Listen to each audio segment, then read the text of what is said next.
प्रभु पास, प्रभु पास, प्रभु पास, जन की अरदास, जन की अरदास।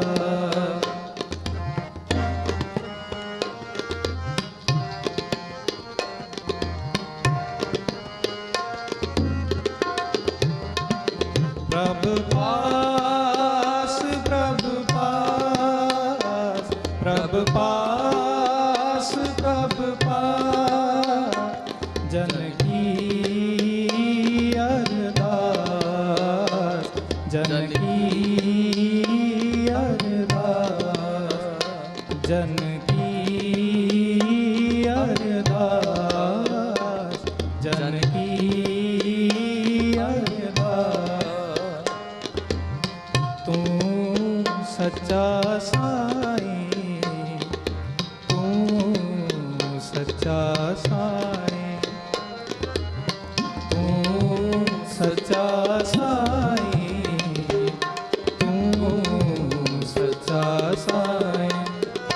प्रभु पास, प्रभु पास, प्रभु पास, प्रभु पास, जन की अरदास, जन की अरदास।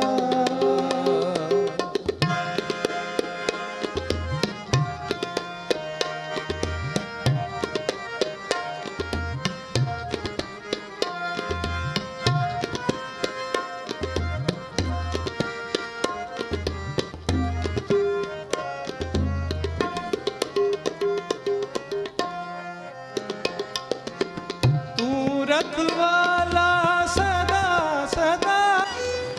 ਵਾਹਿਗੁਰੂ ਜੀ ਕਾ ਖਾਲਸਾ, ਵਾਹਿਗੁਰੂ ਜੀ ਕੀ ਫਤਿਹ। NRI ਮੀਡੀਆ ਦੀ ਟੀਮ ਤੁਹਾਨੂੰ ਗੁਰਦੁਆਰਾ ਸ਼੍ਰੀ ਫਤਿਹਗੜ੍ਹ ਸਾਹਿਬ ਦੇ ਦਰਸ਼ਨ ਕਰਵਾਉਣ ਤੋਂ ਬਾਅਦ ਹੁਣ ਅਸੀਂ ਪਹੁੰਚ ਚੁੱਕੇ ਹਾਂ ਗੁਰਦੁਆਰਾ ਸ਼੍ਰੀ ਜੋਤੀ ਸਰੂਪ ਸਾਹਿਬ ਵਿਖੇ। ਗੁਰਦੁਆਰਾ ਜੋਤੀ ਸਰੂਪ ਸਾਹਿਬ ਉਹ ਸਥਾਨ ਹੈ ਜਿੱਥੇ ਛੋਟੇ ਸਾਹਿਬਜ਼ਾਦਿਆਂ ਤੇ ਮਾਤਾ ਗੁਜਰੀ ਜੀ ਦਾ ਉਹਨਾਂ ਦੀ ਸ਼ਹੀਦੀ ਤੋਂ ਬਾਅਦ ਅੰਤਿਮ ਸੰਸਕਾਰ ਕੀਤਾ ਗਿਆ ਸੀ।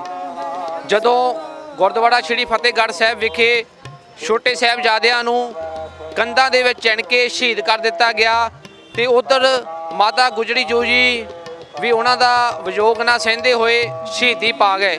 ਇਸ ਤੋਂ ਬਾਅਦ ਉਹਨਾਂ ਦੇ ਜਿਹੜੇ ਮ੍ਰਿਤਕ ਸਰੀਰ ਸੀ ਉੱਥੇ ਲਾਗੇ ਹੀ ਗੁਰਦੁਆਰਾ ਹੈਗਾ, ਉੱਥੇ ਉਹਨਾਂ ਨੂੰ ਵਿਰਾਨ ਦੇ ਵਿੱਚ ਜੰਗਲ ਦੇ ਵਿੱਚ ਸਿੱਟ ਦਿੱਤਾ ਗਿਆ।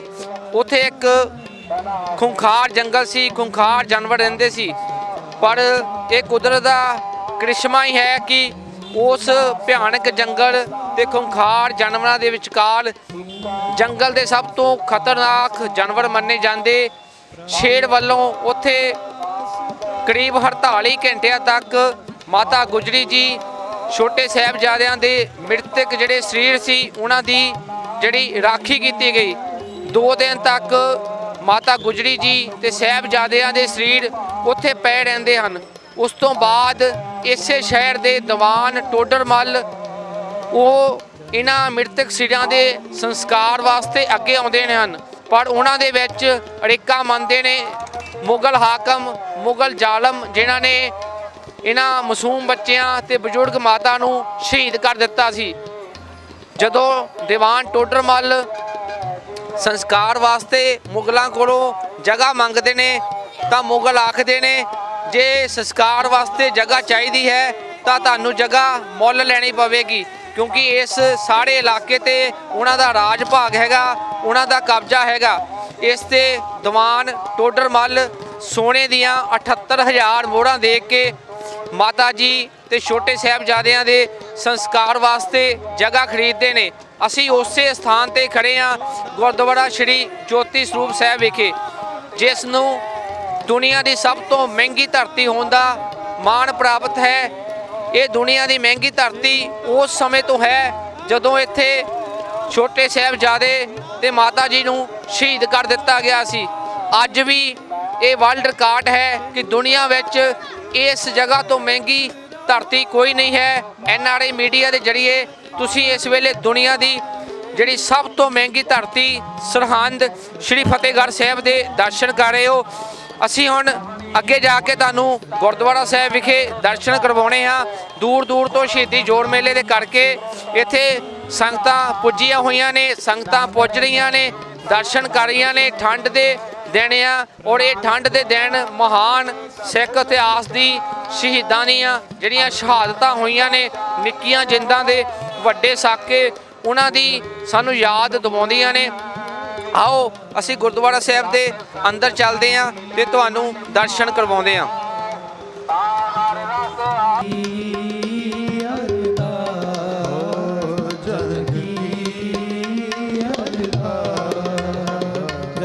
प्रभ पास प्रभ पास प्रभ पास प्रभ पास जन की अरदास जन की अरदास।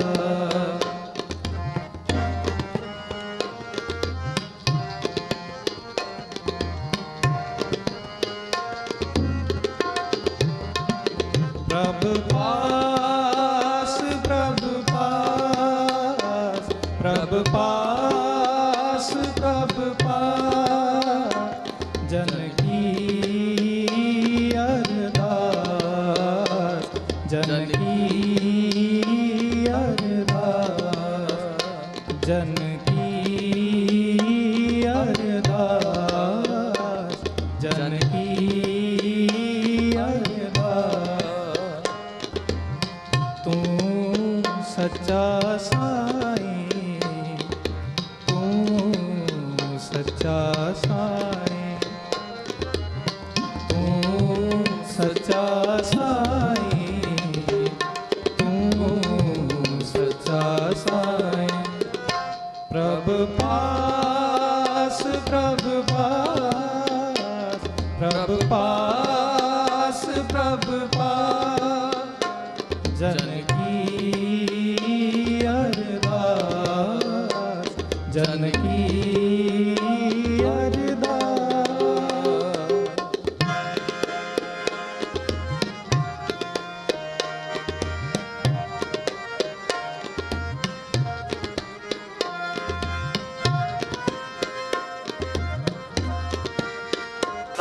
ਸਾਧ ਸੰਗਤ ਜੀ, ਅਸੀਂ ਇਸ ਵੇਲੇ ਗੁਰਦੁਆਰਾ ਸ਼੍ਰੀ ਜੋਤੀ ਸਰੂਪ ਵਿਖੇ ਮੌਜੂਦ ਹਾਂ ਔਰ ਇੱਥੋਂ ਦਾ ਕੀ ਇਤਿਹਾਸ ਹੈ ਇਸ ਸੰਬੰਧੀ ਅਸੀਂ ਜਾਣਕਾਰੀ ਲੈਣ ਲਈ ਸਾਡੇ ਨਾਲ ਮੌਜੂਦ ਨੇ ਭਾਈ ਦਿਲਬਰ ਸਿੰਘ ਜੀ।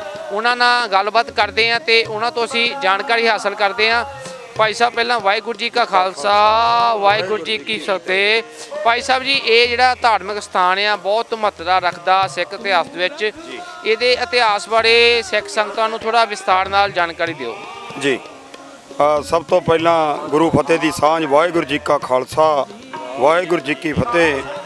ਇਹ ਤੁਸੀਂ ਬਹੁਤ ਅੱਛਾ ਸਵਾਲ ਪੁੱਛਿਆ ਹੈ, ਕਿਉਂਕਿ ਅੱਲਾ ਯਾਰਖਾਂ ਜੋਗੀ ਜੀ ਨੇ ਇੱਕ ਪੰਕਤੀ ਦੇ ਵਿੱਚ ਦੱਸਿਆ ਹੈ कि हिंद में एक तीर्थ है यात्रा के लिए, कटाए बाप ने बच्चे जहाँ खुदा के लिए। ਤਾਂ ਇਹ ਸਾਡਾ ਉਹ ਇਲਾਹੀ ਤੀਰਥ ਹੈ ਜਿੱਥੇ ਸਾਹਿਬੇ ਕਮਾਲ ਸ੍ਰੀ ਗੁਰੂ ਗੋਬਿੰਦ ਸਿੰਘ ਮਹਾਰਾਜ ਜੀ ਦੇ ਲਖਤੇ ਜਿਗਰ ਬਾਬਾ ਜੋਰਾਵਰ ਸਿੰਘ ਜੀ, ਬਾਬਾ ਫਤਿਹ ਸਿੰਘ ਜੀ ਅਤੇ ਸਤਿਕਾਰਯੋਗ ਮਾਤਾ ਗੁਜਰੀ ਜੀ, ਉਹਨਾਂ ਦੇ ਪਾਵਨ ਪਵਿੱਤਰ ਜੋ ਸਰੀਰ ਸਨ, ਉਹਨਾਂ ਦਾ ਇਸ ਪਾਵਨ ਪਵਿੱਤਰ ਸਥਾਨ ਤੇ ਜੋ ਸੰਸਾਰ ਦੇ ਵਿੱਚ ਔਰ ਜੇ ਆਪਾਂ ਕਹਿ ਦਈਏ ਕਿ ਇਸ ਬ੍ਰਹਿਮੰਡ ਦੇ ਵਿੱਚ ਸਭ ਤੋਂ ਕੀਮਤੀ ਧਰਤੀ ਹੈ ਗੁਰਦੁਆਰਾ ਸ੍ਰੀ ਜੋਤੀ ਸਰੂਪ ਸਾਹਿਬ ਦੀ, ਕਿਉਂਕਿ ਇਸ ਸਥਾਨ ਤੇ ਦੀਵਾਨ ਟੋਡਰਮਲ ਜੀ ਨੇ ਉਸ ਵੇਲੇ ਜਦੋਂ ਸਨ 1704 ਦੇ ਵਿੱਚ ਜਿਵੇਂ ਅੱਜ ਪਹਿਲੀ ਪੋਹ ਹੋਈ ਹੈ, ਉਸ ਦਿਨ 13 ਪੋਹ ਨੂੰ ਜਦੋਂ ਬਾਬਾ ਜੋਰਾਵਰ ਸਿੰਘ, ਬਾਬਾ ਫਤਿਹ ਸਿੰਘ ਜੀ ਨੂੰ ਪਹਿਲਾਂ 3 ਦਿਨ ਕਚਹਿਰੀ ਦੇ ਵਿੱਚ ਪੇਸ਼ ਕਰਦੇ ਰਹੇ, ਬੜੇ ਲਾਲਚ ਦਿੱਤੇ ਗਏ ਕਿ ਤੁਸੀਂ ਆਪਣਾ ਧਰਮ ਛੱਡ ਦਿਓ, ਸਾਡੀ ਈਣ ਮੰਨ ਕੇ ਇਸਲਾਮ ਧਾਰਨ ਕਰ ਲਓ, ਤੁਹਾਨੂੰ ਬੜੀਆਂ ਵੱਡੀਆਂ ਉਪਾਧੀਆਂ ਦਿੱਤੀਆਂ ਜਾਣਗੀਆਂ, ਤੁਹਾਨੂੰ ਰਾਜ ਦਿੱਤਾ ਜਾਏਗਾ, ਤੁਹਾਨੂੰ ਡੋਲੇ ਦਿੱਤੇ ਜਾਣਗੇ, ਪਰ ਬਾਬਾ ਜ਼ੋਰਾਵਰ ਸਿੰਘ ਬਾਬਾ ਫਤਿਹ ਸਿੰਘ ਜੀ ਨੇ ਆਪਣੀ ਸਿੱਖੀ ਦੀ ਜੋ ਉਹਨਾਂ ਨੂੰ ਗੁੜਤੀ ਮਿਲੀ ਸੀ ਉਹਨਾਂ ਦੇ ਪਿਤਾ ਸ੍ਰੀ ਗੁਰੂ ਗੋਬਿੰਦ ਸਿੰਘ ਮਹਾਰਾਜ ਜੀ ਤੋਂ, ਜੋ ਦਾਦੀ ਮਾਤਾ ਗੁਜਰੀ ਜੀ ਨੇ ਉਹਨਾਂ ਨੂੰ ਪ੍ਰੇਰ ਕੇ ਇੰਨੇ ਦ੍ਰਿੜ ਸਿੱਖੀ ਵਿੱਚ ਕੀਤਾ ਸੀ ਕਿ ਬੱਚਿਓ, ਆਪਣੇ ਦਾਦਾ ਸ੍ਰੀ ਗੁਰੂ ਤੇਗ ਬਹਾਦਰ ਸਾਹਿਬ ਮਹਾਰਾਜ ਜੀ, ਆਪਣੇ ਪੜਦਾਦਾ ਸ੍ਰੀ ਗੁਰੂ ਹਰਗੋਬਿੰਦ ਸਾਹਿਬ ਮਹਾਰਾਜ ਜੀ, ਆਪਣੇ ਨੱਕੜ ਦਾਦਾ ਸ੍ਰੀ ਗੁਰੂ ਅਰਜਨ ਦੇਵ ਸੱਚੇ ਪਾਤਸ਼ਾਹ ਮਹਾਰਾਜ ਸ਼ਹੀਦਾਂ ਦੇ ਸਰਤਾਜ, ਧੰਨ ਗੁਰੂ ਰਾਮਦਾਸ ਸੱਚੇ ਪਾਤਸ਼ਾਹ ਮਹਾਰਾਜ ਸੋਢੀ ਕੁਲ ਦੇ ਜਿਹੜੇ ਮੁਖੀ ਸਤਿਗੁਰੂ ਨੇ, ਉਹਨਾਂ ਦੀ ਪੱਗ ਨੂੰ ਦਾਗ ਨਾ ਲੱਗਣ ਦੇਣਾ, ਸਿੱਖੀ ਦੇ ਵਿੱਚ ਪਰਪੱਕ ਰਹਿਣਾ। ਤਾਂ ਉਹ ਜਿਹੜੀ ਗੁੜਤੀ ਸੀ, ਉਹ ਦ੍ਰਿੜਤਾ ਬਾਬਾ ਜ਼ੋਰਾਵਰ ਸਿੰਘ ਜੀ ਬਾਬਾ ਫਤਿਹ ਸਿੰਘ ਜੀ ਦੇ ਅੰਦਰ ਕੁੱਟ-ਕੁੱਟ ਕੇ ਭਰੀ ਸੀ। ਤੇ ਉਹਨਾਂ ਨੇ ਵਜੀਦ ਖਾਨ ਨੂੰ, ਜੋ ਸੂਬਾ ਸਰਹੰਦ ਸੀ ਉਸ ਵੇਲੇ, ਉਹਨੂੰ ਲਲਕਾਰ ਕੇ ਇਹ ਗੱਲ ਆਖ ਦਿੱਤੀ ਕਿ ਅਸੀਂ ਆਪਣਾ ਧਰਮ ਨਹੀਂ ਛੱਡਣਾ, ਅਸੀਂ ਜੋ ਤੂੰ ਲਾਲਚ ਦੇ ਰਿਹਾ ਉਹ ਸਾਨੂੰ ਮਨਜ਼ੂਰ ਨਹੀਂ, ਨਾ ਸਾਨੂੰ ਡੋਲਿਆਂ ਦੀ ਲੋੜ ਏ, ਨਾ ਸਾਨੂੰ ਰਾਜ ਦੀ ਲੋੜ ਏ, ਸਾਨੂੰ ਜੇ ਤੂੰ ਛੱਡ ਸਕਣਾ ਤਾਂ ਛੱਡ ਦੇ, ਤੇ ਅਸੀਂ ਜਾ ਕੇ ਸ਼ਸਤਰ ਲੈ ਕੇ ਸਿੰਘ ਇਕੱਠੇ ਕਰਕੇ ਫਿਰ ਜ਼ੁਲਮ ਦੇ ਖਿਲਾਫ ਲੜਾਂਗੇ। ਕਿਉਂਕਿ ਸਾਡੀ ਜਿਹੜੀ ਲੜਾਈ ਹੈ ਖਾਸ ਕਰਕੇ ਖਾਲਸਾ ਜੀ ਦੀ ਔਰ ਕਲਗੀਧਰ ਪਾਤਸ਼ਾਹ ਮਹਾਰਾਜ ਜੀ ਨੇ ਜਿੰਨੇ ਜੰਗ ਲੜੇ ਨੇ, ਉਹ ਨਾ ਜਰ ਵਾਸਤੇ, ਨਾ ਜੋਰੂ ਵਾਸਤੇ, ਨਾ ਜ਼ਮੀਨ ਵਾਸਤੇ ਲੜੇ ਗਏ ਨੇ, ਉਹ ਸਾਰੇ ਜੰਗ ਜ਼ੁਲਮ ਦੇ ਖਿਲਾਫ ਲੜੇ ਗਏ ਨੇ। ਗੁਰੂ ਤੇਗ ਬਹਾਦਰ ਸਾਹਿਬ ਮਹਾਰਾਜ ਨੇ ਜੇ ਸ਼ਹਾਦਤ ਦਿੱਤੀ ਹਿੰਦੂ ਧਰਮ ਦੀ ਰਾਖੀ ਵਾਸਤੇ, ਤਾਂ ਉਸ ਵੇਲੇ ਕਵੀ ਸੈਨਾਪਤ ਜੀ ਨੇ ਆਖਿਆ ਕਿ ਪ੍ਰਗਟ ਪਏ ਗੁਰੂ ਤੇਗ ਬਹਾਦਰ, ਸਗਲ ਸ੍ਰਿਸ਼ਟ ਪੈ ਢਾਪੀ ਚਾਦਰ। ਜੇ ਗੁਰੂ ਤੇਗ ਬਹਾਦਰ ਸਾਹਿਬ ਮਹਾਰਾਜ ਜੀ ਕੋਲ ਕਸ਼ਮੀਰੀ ਪੰਡਤਾਂ ਦੀ ਬਜਾਏ ਜੇ ਇਸਲਾਮ ਦੇ ਲੋਕ ਵੀ ਆਉਂਦੇ ਵੀ ਸਾਡੇ ਧਰਮ ਨੂੰ ਖਤਰਾ ਹੈ, ਤਾਂ ਵੀ ਸੱਚੇ ਪਾਤਸ਼ਾਹ ਮਹਾਰਾਜ ਜੀ ਨੇ ਆਪਣੀ ਸ਼ਹਾਦਤ ਦੇਣੀ ਸੀ। ਸੋ ਇਹ ਵਿਰਸੇ 'ਚ ਮਿਲਿਆ ਬਾਬਾ ਜ਼ੋਰਾਵਰ ਸਿੰਘ ਬਾਬਾ ਫਤਿਹ ਸਿੰਘ ਜੀ ਨੂੰ। ਉਹਨਾਂ ਨੂੰ ਪਤਾ ਹੈ ਕਿ ਸਾਡੇ ਵੱਡੇ ਵੀਰ ਬਾਬਾ ਅਜੀਤ ਸਿੰਘ ਜੀ, ਬਾਬਾ ਜੁਝਾਰ ਸਿੰਘ ਜੀ, ਸਾਡੇ ਪਿਤਾ ਗੁਰੂ ਗੋਬਿੰਦ ਸਿੰਘ ਮਹਾਰਾਜ ਸੱਚੇ ਪਾਤਸ਼ਾਹ, ਉਹ ਆਪਣੇ ਧਰਮ ਤੋਂ ਡੋਲ ਨਹੀਂ ਸਕਦੇ, ਨਾ ਉਹਨਾਂ ਨੂੰ ਮੌਤ ਮਾਰ ਸਕਦੀ ਹੈ, ਉਹ ਸਦੀਵੀ ਅਮਰ ਹੋਣਗੇ। ਇਸ ਕਰਕੇ ਉਹਨਾਂ ਨੇ ਬਿਨਾਂ ਕਿਸੇ ਲਾਲਚ ਤੋਂ, ਬਿਨਾਂ ਕਿਸੇ ਡਰ ਤੋਂ ਨਿਡਰ ਹੋ ਕੇ ਤੇ ਸੂਬੇ ਦੀ ਕਚਹਿਰੀ ਵਿੱਚ ਇਹ ਨਾਅਰਾ ਬੁਲੰਦ ਕੀਤਾ ਸੀ ਕਿ ਅਸੀਂ ਆਪਣਾ ਧਰਮ ਰੱਖਣਾ ਹੈ, ਅਸੀਂ ਜ਼ੁਲਮ ਦੇ ਖਿਲਾਫ ਲੜਨਾ ਹੈ।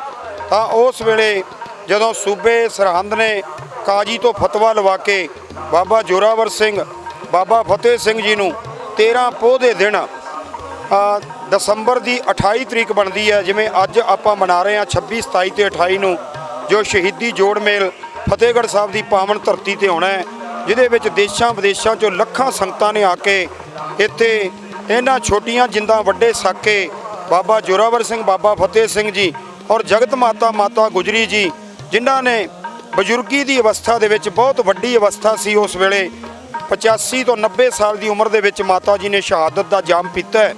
ਤੇ ਇਹਨਾਂ ਸ਼ਹੀਦਾਂ ਨੂੰ ਨਮਨ ਕਰਨ ਵਾਸਤੇ ਇਸ ਪਾਵਨ ਧਰਤੀ ਤੇ 13 ਪੋਹ ਨੂੰ, ਖਾਸ ਕਰਕੇ 11, 12 ਤੇ 13 3 ਦਿਨ ਬਹੁਤ ਵੱਡਾ ਇਕੱਠ ਸੰਸਾਰ ਭਰ ਤੋਂ, ਸਾਰੇ ਪੰਜਾਬ ਦੇ ਵਿੱਚੋਂ ਗੁਰੂ ਕੀਆਂ ਸੰਗਤਾਂ ਨੇ ਪਹੁੰਚ ਕੇ ਲੰਗਰ ਲਾ ਕੇ, ਕੀਰਤਨ ਕਰਕੇ, ਨਗਰ ਕੀਰਤਨ ਲਿਆ ਕੇ, ਔਰ ਸਾਧ ਸੰਗਤ ਜੀ ਇੱਥੇ ਗੁਰਸਿੱਖਾਂ ਦੇ ਵਾਸਤੇ, ਜਾਗਰੂਕਤਾ ਵਾਸਤੇ ਰੈਲੀਆਂ ਕੱਢ ਕੇ, ਤੇ ਨਾਲ ਹੀ ਸਟਾਲ ਲਾ ਕੇ ਕਿਤਾਬਾਂ ਦੇ, ਜਿੱਥੇ ਲੰਗਰ ਚੱਲਣੇ ਗੁਰੂ ਕੇ ਅੰਨ ਧਨ ਦੇ, ਉੱਥੇ ਨਾਲ ਹੀ ਸ਼ਬਦ ਦੇ ਲੰਗਰ ਵੀ ਚੱਲਣੇ ਨੇ। ਤੇ ਇਹ ਸਾਰਾ ਕੁਝ ਕਰਦਿਆਂ ਹੋਇਆਂ ਸ਼ਹੀਦਾਂ ਨੂੰ ਸਮਰਪਿਤ ਹੋ ਕੇ ਇੱਥੇ ਸਮੁੱਚੀ ਲੋਕਾਈ ਨੇ ਆ ਕੇ ਦਰਸ਼ਨ ਕਰਨੇ, ਨਤਮਸਤਕ ਹੋਣਾ ਹੈ। ਸੋ ਇਹ ਉਹ ਪਾਵਨ ਸਥਾਨ ਹੈ ਜਿੱਥੇ ਆਪਾਂ ਖੜੇ ਹਾਂ। ਇਹ ਪਾਵਨ ਪਵਿੱਤਰ ਧਰਤੀ ਹੈ, ਕਿਉਂਕਿ ਵਜੀਦ ਖਾਨ ਨੇ ਉਸ ਵੇਲੇ ਕਹਿ ਦਿੱਤਾ ਸੀ ਕਿ ਇਹਨਾਂ ਜੋ ਬਾਬਾ ਜ਼ੋਰਾਵਰ ਸਿੰਘ ਬਾਬਾ ਫਤਿਹ ਸਿੰਘ ਜੀ ਤੇ ਮਾਤਾ ਗੁਜਰੀ ਜੀ ਦੇ ਜੋ ਪਾਵਨ ਦੇਹਾਂ ਨੇ, ਸਰੀਰ ਨੇ, ਇਹਨਾਂ ਦਾ ਸੰਸਕਾਰ ਕੋਈ ਨਹੀਂ ਕਰ ਸਕਦਾ। ਜੇ ਕਿਸੇ ਨੇ ਇਹਨਾਂ ਦਾ ਸੰਸਕਾਰ ਕਰਨਾ ਹੈ ਤਾਂ ਉਹਨੂੰ ਫਿਰ ਜ਼ਮੀਨ ਜਿਹੜੀ ਹੈ ਉਹ ਮੁੱਲ ਖਰੀਦਣੀ ਪਏਗੀ। ਤਾਂ ਉਸ ਵੇਲੇ ਜੋ ਦੀਵਾਨ ਟੋਡਰਮਲ ਜੀ ਗੁਰੂ ਘਰ ਦੇ ਪ੍ਰੇਮੀ ਸਿੱਖ ਸਨ, ਉਹਨਾਂ ਨੇ ਇਹ ਜੋ ਸੇਵਾ ਸੀ ਲਈ, ਸਤਿਗੁਰੂ ਜੀ ਨੇ ਕਿਰਪਾ ਕਰਕੇ ਕਲਗੀਧਰ ਮਹਾਰਾਜ ਜੀ ਨੇ ਉਹਨਾਂ ਨੂੰ ਇਹ ਸੇਵਾ ਦਿੱਤੀ। ਉਹਨਾਂ ਨੇ ਜਾ ਕੇ ਇਹ ਆਖਿਆ ਕਿ ਮੈਂ ਵਜੀਦ ਖਾਨ ਦੀ ਕਚਹਿਰੀ ਵਿੱਚ ਕਿ ਮੈਂ ਇਹਨਾਂ ਜੋ ਪਵਿੱਤਰ ਦੇਹਾਂ ਨੇ ਬਾਬਾ ਜ਼ੋਰਾਵਰ ਸਿੰਘ ਬਾਬਾ ਫਤਿਹ ਸਿੰਘ ਜੀ, ਇਹਨਾਂ ਦਾ ਔਰ ਮਾਤਾ ਜੀ ਦੀ, ਇਹਨਾਂ ਦਾ ਸੰਸਕਾਰ ਕਰਨਾ ਚਾਹੁੰਦਾ। ਤਾਂ ਉਸ ਵੇਲੇ ਜਿਹੜੇ ਇੱਥੋਂ ਦੇ, ਕਿਉਂਕਿ ਇਹ ਅੱਤੇ ਵਾਲੀ ਪਿੰਡ ਦੀ ਜ਼ਮੀਨ ਹੈ, ਇੱਥੋਂ ਦੇ ਨੇੜੇ ਤੇੜੇ ਦੇ ਸਾਰੇ ਜ਼ਮੀਂਦਾਰਾਂ ਨੇ ਜ਼ਮੀਨ ਦੇਣ ਤੋਂ ਨਾ ਕਰ ਦਿੱਤੀ ਸੀ, ਕਿਉਂਕਿ ਵਜੀਦ ਖਾਨ ਦਾ ਖੌਫ ਇੰਨਾ ਸੀ ਕਿ ਹੋ ਸਕਦਾ ਹੈ ਜਿਵੇਂ ਉਹਨੇ ਕਲਗੀਧਰ ਮਹਾਰਾਜ ਜੀ ਦੇ ਲਖਤੇ ਜਿਗਰ ਨੀਹਾਂ ਦੇ ਵਿੱਚ ਖੜੇ ਕਰਕੇ ਸ਼ਹੀਦ ਕਰ ਦਿੱਤੇ ਨੇ, ਹੋ ਸਕਦਾ ਜੀ ਅਸੀਂ ਜ਼ਮੀਨ ਦਈਏ ਤਾਂ ਸਾਡੇ ਵੀ ਬੱਚੇ ਪਰਿਵਾਰ ਮਰਵਾ ਦੇਵੇ। ਤਾਂ ਉਸ ਵੇਲੇ ਜਦੋਂ ਦੀਵਾਨ ਟੋਡਰਮਲ ਜੀ ਨੇ ਇਹ ਸੇਵਾ ਚੁੱਕੀ ਤਾਂ ਫਿਰ ਲਾਲਚ ਵਿੱਚ ਆ ਕੇ ਜਿਹੜੀ ਜ਼ਮੀਨ ਹੈ 4x6 ਦਾ ਟੁਕੜਾ ਜਿਹੜਾ ਹੈ 4 ਫੁੱਟ ਚੌੜਾ ਤੇ 6 ਫੁੱਟ ਲੰਮਾ, ਇਹ ਜਿਹੜਾ ਟੁਕੜਾ ਹੈ ਇਹ ਅੱਤੇ ਵਾਲੀ ਦੇ ਜਿਹੜੇ ਚੌਧਰੀ ਸਨ ਅੱਤਾ ਉਹਨੇ ਦੇਣ ਦਾ ਮਨ ਬਣਾਇਆ। ਪਰ ਜਦੋਂ ਉਹਨਾਂ ਨੇ ਵੇਖਿਆ ਕਿ ਹੁਣ ਇਸ ਵੇਲੇ ਜ਼ਮੀਨ ਵੀ ਦੇਣੀ ਹੈ ਤੇ ਕਿਉਂ ਨਾ ਮਾਇਆ ਵੀ ਲੈ ਲਈ ਜਾਵੇ, ਤਾਂ ਪਹਿਲਾਂ ਕਹਿੰਦੇ ਕਿ ਇਹ ਜਿਹੜੀ ਜ਼ਮੀਨ ਖਰੀਦੀ ਗਈ ਸੀ ਉਹ ਆਮ ਜਿਵੇਂ ਆਪਾਂ ਜ਼ਮੀਨ ਖਰੀਦਨੇ ਆ ਉਹਦੇ ਹਿਸਾਬ ਦੇ ਨਾਲ ਜ਼ਮੀਨ ਖਰੀਦੀ ਗਈ ਸੀ। ਪਰ ਜਦੋਂ ਲਾਲਚ ਆ ਗਿਆ ਕਿ ਦੀਵਾਨ ਟੋਡਰਮਲ ਬੜੀ ਵੱਡੀ ਅਸਾਮੀ ਹੈ, ਇਹਦੇ ਕੋਲ ਬਹੁਤ ਜ਼ਿਆਦਾ ਧਨ ਹੈ ਤੇ ਹੁਣ ਇਸੇ ਬਹਾਨੇ ਇਹਦਾ ਧਨ ਵੀ ਲੈ ਲਿਆ ਜਾਵੇ, ਕਿਉਂਕਿ ਜਦੋਂ ਆਪਾਂ ਫਤਿਹਗੜ੍ਹ ਸਾਹਿਬ ਦੇ ਦਰਸ਼ਨ ਕਰਨੇ ਆ ਤੇ ਦੀਵਾਨ ਟੋਡਰਮਲ ਜੀ ਦੀ ਇੱਕ ਜਹਾਜੀ ਹਵੇਲੀ ਵੀ ਇਹ ਲਹਿੰਦੇ ਵਾਲੇ ਪਾਸੇ ਫਤਿਹਗੜ੍ਹ ਸਾਹਿਬ ਵਾਲੇ ਪਾਸੇ ਸਥਿਤ ਹੈ। ਉਸ ਵੇਲੇ ਦੀ ਆਲੀਸ਼ਾਨ ਹਵੇਲੀ ਸੀ ਔਰ ਬੜੇ ਅਮੀਰ ਘਰਾਣੇ ਨਾਲ ਸੰਬੰਧ ਰੱਖਦੇ ਸਨ ਦੀਵਾਨ ਟੋਡਰਮਲ ਜੀ। ਸਾਰੀ ਸਿੱਖ ਕੌਮ ਉਹਨਾਂ ਦਾ ਦੇਣ ਨਹੀਂ ਦੇ ਸਕਦੀ, ਕਿਉਂਕਿ ਉਹਨਾਂ ਨੇ ਆਪਣਾ ਤਨ ਮਨ ਧਨ ਵਾਰ ਕੇ ਤੇ ਬਾਬਾ ਜੋਰਾਵਰ ਸਿੰਘ ਜੀ, ਬਾਬਾ ਫਤਿਹ ਸਿੰਘ ਜੀ ਔਰ ਮਾਤਾ ਗੁਜਰੀ ਜੀ ਦੇ ਪਾਵਨ ਸਰੀਰਾਂ ਦਾ ਅੰਤਮ ਸੰਸਕਾਰ ਕੀਤਾ ਇਸ ਪਾਵਨ ਸਥਾਨ ਦੇ ਉੱਤੇ। ਕਿਉਂਕਿ ਇਸ ਸਥਾਨ ਦਾ ਨਾਂ ਹੀ ਗੁਰਦੁਆਰਾ ਜੋਤੀ ਸਰੂਪ ਸਾਹਿਬ ਹੈ, ਜਿੱਥੇ ਜਿਵੇਂ ਬਾਣੀ ਦਾ ਫਰਮਾਨ ਹੈ ਜੋਤੀ ਜੋਤ ਰਲੀ ਸੰਪੂਰਨ ਥੀਆ ਰਾਮ। ਇੱਥੇ ਆ ਕੇ ਜੋ ਪਾਵਨ ਪਵਿੱਤਰ ਸਰੀਰ ਸਨ ਉਹਨਾਂ ਨੂੰ ਲਿਆ ਕੇ ਉਹਨਾਂ ਨੇ, ਔਰ ਉਸ ਵੇਲੇ ਵੇਖੋ ਕਿ ਜਦੋਂ ਚੌਧਰੀ ਅੱਤੇ ਨੇ ਫਿਰ ਇਹ ਆਖਿਆ ਕਿ ਮੈਂ ਜ਼ਮੀਨ ਤਾਂ ਦੇ ਦਿਆਂਗਾ 4 ਫੁੱਟ ਦਾ ਤੇ 6 ਫੁੱਟ ਦਾ ਟੁਕੜਾ, ਪਰ ਜਿਹੜੀਆਂ ਮੋਹਰਾਂ ਨੇ ਉਹ ਮੈਂ ਵਿਛਾ ਕੇ ਨਹੀਂ, ਖੜੇ ਦਾ ਦੀਆਂ ਜਿਹੜੀਆਂ ਖੜੀਆਂ ਕਰਕੇ ਉਹ ਮੋਹਰਾਂ ਵਿਛਾਈਆਂ ਜਾਣ ਤੇ ਤਾਂ ਮੈਂ ਜ਼ਮੀਨ ਦੇਵਾਂਗਾ। ਉਸ ਵੇਲੇ ਫਿਰ ਦੀਵਾਨ ਟੋਡਰਮਲ ਜੀ ਨੇ ਆਪਣੀ ਹੋਰ ਜੋ ਆਪਣੇ ਧਨ ਭਾਗ ਸਮਝ ਕੇ ਕਲਗੀਧਰ ਸੱਚੇ ਪਾਤਸ਼ਾਹ ਮਹਾਰਾਜ ਜੀ ਦੀ ਚਰਨ ਸ਼ਰਨ ਵਿੱਚ ਬੇਨਤੀਆਂ ਕਰਕੇ ਅਰਦਾਸਾਂ ਕਰਕੇ ਔਰ ਇਸ ਪਾਵਨ ਜਿਹੜੀ ਜ਼ਮੀਨ ਹੈ ਜਿੱਥੇ ਅੱਜ ਤੁਸੀਂ ਜਦੋਂ ਅੰਦਰ ਨਮਸਕਾਰ ਕਰਨ ਜਾਂਦੇ ਹੋ, ਜਿੱਥੇ ਪਾਲਕੀ ਸਾਹਿਬ ਮੌਜੂਦ ਹੈ, ਜਿੱਥੇ ਗੁਰੂ ਗ੍ਰੰਥ ਸਾਹਿਬ ਮਹਾਰਾਜ ਦਾ ਪ੍ਰਕਾਸ਼ ਹੋਇਆ, ਉਹ ਪਾਵਨ ਥੜਾ ਹੈ। ਉਸ ਥੜੇ ਦੇ ਜਿਹੜੀ ਜ਼ਮੀਨ ਹੈ 4 ਫੁੱਟ ਚੌੜੀ ਤੇ 6 ਫੁੱਟ ਲੰਮੀ ਹੈ। ਉਸ ਜ਼ਮੀਨ ਦੇ ਵਿੱਚ ਦੀਵਾਨ ਟੋਡਰਮਲ ਜੀ ਨੇ ਉਸ ਵੇਲੇ, ਕਿਉਂਕਿ ਵਿਦਵਾਨ ਲੋਕ ਦੱਸਦੇ ਨੇ, ਗ੍ਰੰਥਾਂ ਦੇ ਵਿੱਚ ਵੀ ਜ਼ਿਕਰ ਆਉਂਦਾ ਹੈ ਕਿ ਉਸ ਵੇਲੇ ਸੋਨੇ ਦੀਆਂ ਮੋਹਰਾਂ ਖੜੇ ਰੂਪ ਦੇ ਵਿੱਚ ਵਿਛਾ ਕੇ ਔਰ ਕਈ ਅਰਬਾਂ ਰੁਪਇਆ ਜਿਹੜਾ ਸੀ ਉਸ ਵੇਲੇ ਇਸ ਜ਼ਮੀਨ ਦਾ ਬਣਦਾ ਸੀ। ਇਸੇ ਕਰਕੇ ਇਹ ਜੋ ਪਾਵਨ ਧਰਤੀ ਜਿਹੜੀ ਹੈ ਇਹ ਸਮੁੱਚੇ ਬ੍ਰਹਿਮੰਡ ਦੇ ਵਿੱਚ ਬਹੁਤ ਬੇਸ਼ੁਮਾਰ ਕੀਮਤੀ ਹੈ। ਔਰ ਜੇ ਆਪਾਂ ਪੈਸੇ ਵੱਲੋਂ ਨਾ ਵੇਖੀਏ ਤੇ ਦੂਜੇ ਪਾਸਿਓਂ ਵੇਖੀਏ ਤੇ ਜਿਹੜਾ ਸਿੱਖੀ ਦਾ ਸਰਮਾਇਆ ਹੈ, ਜਿੱਥੇ ਬਾਬਾ ਜੋਰਾਵਰ ਸਿੰਘ, ਬਾਬਾ ਫਤਿਹ ਸਿੰਘ ਜੀ ਜਿਹੜੇ 7 ਸਾਲ ਦੇ ਤੇ 9 ਸਾਲ ਦੀ ਉਮਰ ਦੇ ਛੋਟੇ ਛੋਟੇ ਬੱਚੇ ਸਨ, ਜਿਨ੍ਹਾਂ ਨੂੰ ਬੜੇ ਲਾਲਚ ਦਿੱਤੇ ਗਏ, ਜਿਨ੍ਹਾਂ ਨੇ ਲਾਲਚ ਨਹੀਂ ਵੇਖੇ, ਪਰ ਉਹਨਾਂ ਨੇ ਆਪਣੇ ਅੰਦਰ ਜਿਹੜੀ ਗੁਰਮਤ ਭਰੀ ਸੀ, ਜਿਹੜਾ ਸਿੱਖੀ ਦਾ ਜਜ਼ਬਾ ਭਰਿਆ ਸੀ, ਜਿਹੜੀ ਉਹਨਾਂ ਨੂੰ ਵਿਰਾਸਤ ਦੇ ਵਿੱਚ ਇਹ ਸਾਰਾ ਕੁਝ ਮਿਲਿਆ ਸੀ। ਦਾਦੀ ਨੇ ਜਿਹੜੀਆਂ ਸਾਖੀਆਂ ਸੁਣਾ ਕੇ ਉਹਨਾਂ ਨੂੰ ਗੁਰੂ ਅਰਜਨ ਦੇਵ ਸੱਚੇ ਪਾਤਸ਼ਾਹ ਮਹਾਰਾਜ ਦੀ ਸ਼ਹੀਦੀ ਦੀਆਂ ਸਾਖੀਆਂ, ਗੁਰੂ ਤੇਗ ਬਹਾਦਰ ਸਾਹਿਬ ਮਹਾਰਾਜ ਜੀ ਦੀਆਂ ਸ਼ਹਾਦਤ ਦੀਆਂ ਸਾਖੀਆਂ ਸੁਣਾ ਕੇ, ਗੁਰਸਿੱਖਾਂ ਦੀ ਸ਼ਹਾਦਤ ਦੀਆਂ ਸਾਖੀਆਂ ਸੁਣਾ ਕੇ ਕੁੱਟ-ਕੁੱਟ ਕੇ ਭਰਿਆ ਸੀ, ਉਹ ਜਜ਼ਬਾ ਉਹਨਾਂ ਨੇ ਉੱਥੇ ਵਿਖਾਇਆ। ਤੇ ਜਿੱਥੇ ਜ਼ਮੀਨ ਕੀਮਤੀ ਹੈ, ਬੇਸ਼ੁਮਾਰ ਕੀਮਤੀ ਜ਼ਮੀਨ ਹੈ, ਉੱਥੇ ਇੱਥੇ ਜਿਹੜੀ ਸ਼ਹਾਦਤ ਹੋਈ ਹੈ ਉਹ ਵੀ ਦੁਨੀਆ ਦੇ ਵਿੱਚ ਲਾਸਾਨੀ ਸ਼ਹਾਦਤ ਹੈ। ਔਰ ਇਸ ਸ਼ਹਾਦਤ ਨੇ ਸਮੁੱਚੀ ਸਿੱਖ ਕੌਮ ਦਾ ਸਿਰ ਜਿਹੜਾ ਉਹ ਸਦਾ ਵਾਸਤੇ ਉੱਚਾ ਕਰ ਦਿੱਤਾ ਹੈ। ਤੇ ਇਹ ਜੋ ਦਿਨ ਨੇ ਜਿਹੜੇ 11, 12 ਤੇ 13 ਪੋਹ ਦਾ ਦਿਨ, ਜਿਵੇਂ ਚਮਕੌਰ ਸਾਹਿਬ ਦੀ ਪਵਿੱਤਰ ਧਰਤੀ ਤੇ 6, 7 ਤੇ 8 ਪੋਹ ਦਾ ਦਿਨ ਜਿਹੜਾ ਹੈ, ਜਦੋਂ ਚਮਕੌਰ ਦੀ ਗੜੀ ਵਿੱਚ 40 ਸਿੰਘਾਂ ਨੇ 10 ਲੱਖ ਦੀ ਫੌਜ ਦਾ ਮੁਕਾਬਲਾ ਕੀਤਾ, ਕੱਲਾ ਕੱਲਾ ਸਿੰਘ ਸਵਾ ਲੱਖ ਦੇ ਨਾਲ ਦੁਸ਼ਮਣ ਦੇ ਨਾਲ ਲੜਿਆ ਔਰ ਕਿਸੇ ਨੇ ਪਿੱਠ ਨਹੀਂ ਵਿਖਾਈ, ਉੱਥੇ ਸ਼ਹਾਦਤ ਦਾ ਜਾਮ ਪੀਤਾ। ਉੱਥੇ ਲਖਤੇ ਜਿਗਰ ਜੋ ਵੱਡੇ ਸਾਹਿਬਜ਼ਾਦੇ ਬਾਬਾ ਅਜੀਤ ਸਿੰਘ ਜੀ, ਬਾਬਾ ਜੁਝਾਰ ਸਿੰਘ ਜੀ ਸ਼ਹੀਦ ਹੋਏ, ਉਹਨਾਂ ਦਾ ਜੋ ਸ਼ਹੀਦੀ ਦਿਹਾੜਾ ਹੈ ਉਹ ਵੀ ਮਨਾਇਆ ਜਾਣਾ ਹੈ। ਇਹ ਸਾਡਾ ਬ੍ਰਹਿਮੰਡੀ ਸਰਮਾਇਆ ਹੈ, ਇੱਥੇ ਸਾਨੂੰ ਬੱਚਿਆਂ ਨੂੰ ਲੈ ਕੇ ਆਉਣਾ ਚਾਹੀਦਾ ਹੈ ਤਾਂ ਕਿ ਸਿੱਖੀ ਦੀ ਜਿਹੜੀ ਪਿਉਂਦ ਹੈ ਉਹ ਲੱਗੇ, ਸਿੱਖੀ ਦਾ ਬਾਗ ਹਰਿਆ ਭਰਿਆ ਰਵੇ। ਸਾਡੇ ਬੱਚਿਆਂ ਨੂੰ ਸਿੱਖੀ ਦੇ ਜਦੋਂ ਬਾਬਾ ਜੋਰਾਵਰ ਸਿੰਘ, ਬਾਬਾ ਫਤਿਹ ਸਿੰਘ ਦੀ ਸ਼ਹਾਦਤ ਬਾਰੇ ਸੁਣਨਗੇ ਤਾਂ ਉਹਨਾਂ ਨੂੰ ਆਪਣੇ ਲਸਾਨੀ ਵਿਰਸੇ ਦਾ ਪਤਾ ਲੱਗੇਗਾ। ਜਦੋਂ ਮਾਤਾ ਜੀ ਦੀ ਸ਼ਹੀਦੀ ਦਾ ਪਤਾ ਲੱਗੇਗਾ ਤਾਂ ਉਸ ਵੇਲੇ ਸਾਡੀ ਕੌਮ ਦੇ ਵਿੱਚ ਨਵੀਂ ਨੁਹਾਰ ਆਏਗੀ, ਨਵਾਂ ਜੋਸ਼ ਆਏਗਾ ਤੇ ਗੁਰੂ ਨਾਨਕ ਦਾ ਬਾਗ ਹਰਿਆ ਭਰਿਆ ਰਹੇਗਾ। ਤੇ ਅਸੀਂ ਇਸੇ ਤਰ੍ਹਾਂ ਜੋ ਜ਼ੁਲਮ ਦੇ ਖਿਲਾਫ ਹਰ ਵੇਲੇ ਲੜਨ ਦਾ ਜੋ ਸੰਦੇਸ਼ ਇਹ ਧਰਤੀ ਦਿੰਦੀ ਹੈ ਉਹਨੂੰ ਗ੍ਰਹਿਣ ਕਰਕੇ ਇਸ ਸਥਾਨ ਤੋਂ ਜਾਈਏ। ਤਾਂ ਇਸ ਜਿਹੜੇ ਦਿਨ ਨੇ ਆਪਾਂ ਮਨਾ ਰਹੇ ਹਾਂ ਸ਼ਹੀਦੀ ਜੋੜ ਮੇਲ, ਇਹਦਾ ਇਹੀ ਮੁੱਖ ਮਨੋਰਥ ਹੈ। ਵਾਹਿਗੁਰੂ ਜੀ ਕਾ ਖਾਲਸਾ, ਵਾਹਿਗੁਰੂ ਜੀ ਕੀ ਫਤਿਹ।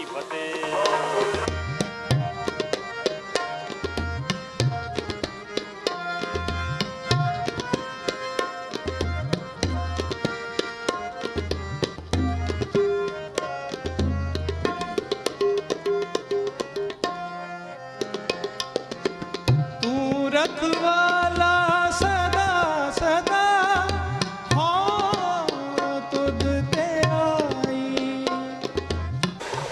ਸਾਧ ਸੰਗਤ ਜੀ, ਤੁਸੀਂ ਦਰਸ਼ਨ ਕੀਤੇ ਪਵਿੱਤਰ ਸਥਾਨ ਗੁਰਦੁਆਰਾ ਸ਼੍ਰੀ ਜੋਤੀ ਸਰੂਪ ਸਾਹਿਬ ਦੇ। ਇਹ ਉਹ ਸਥਾਨ ਹੈ ਜਿਸ ਨੂੰ ਦੁਨੀਆ ਦੀ ਸਭ ਤੋਂ ਮਹਿੰਗੀ ਜ਼ਮੀਨ ਕਿਹਾ ਜਾਂਦਾ ਹੈ, ਜੋ ਦੁਨੀਆ ਦੀ ਸਭ ਤੋਂ ਮਹਿੰਗੀ ਜ਼ਮੀਨ ਹੈ। ਦੀਵਾਨ ਟੋਡਰ ਮੱਲ ਨੇ ਇਸ ਜ਼ਮੀਨ ਨੂੰ ਸੋਨੇ ਦੀਆਂ 78,000 ਦੇ ਕਰੀਬ ਮੋਹਰਾਂ ਦੇ ਕੇ ਖਰੀਦਿਆ ਸੀ।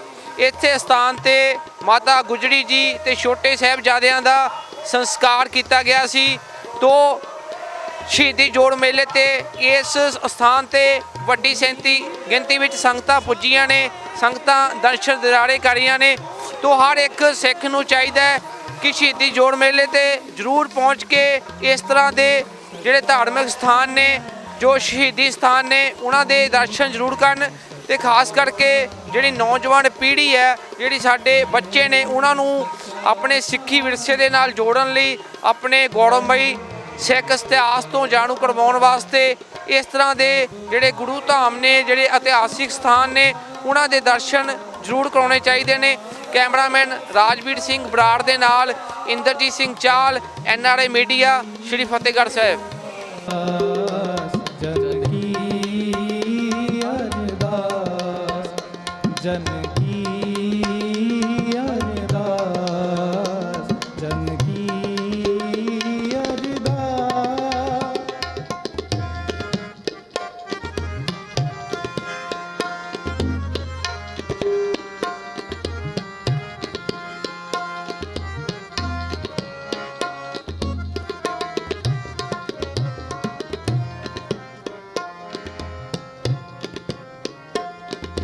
जो दास तेरे की निंदा करे, तिस मार बजाई।